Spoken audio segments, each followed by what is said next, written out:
Hello.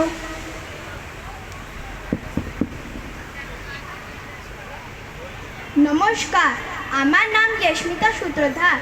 আজকে আমি কবিতা বলবো। শব্দ কল্পদ্রুম, কবির নাম সুকুমার রায়। ঠাস ঠাস দ্রুম দ্রাম, সুরে লাগে খটকা। ফুল ফুটে তাই বলো, আমি ভাবি পটকা। সাঁই সাঁই পন পন, ভয় কান বন্ধ। ওই বুঝি ছুটে যায় সেই ফুলের গন্ধ। হুড়মুড় ধূপ ধাপ, ওকে শুনি ভাইরে।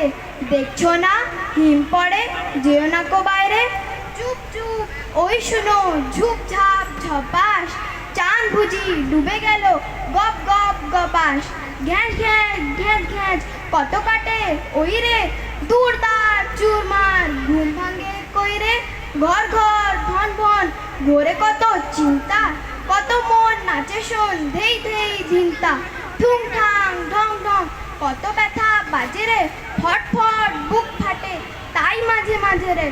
হুই হুই মার মার, বাপ বাপ চিৎকার। মালকোচা মারে ভুজি, সরে পর এইবার। ধন্যবাদ। Very good.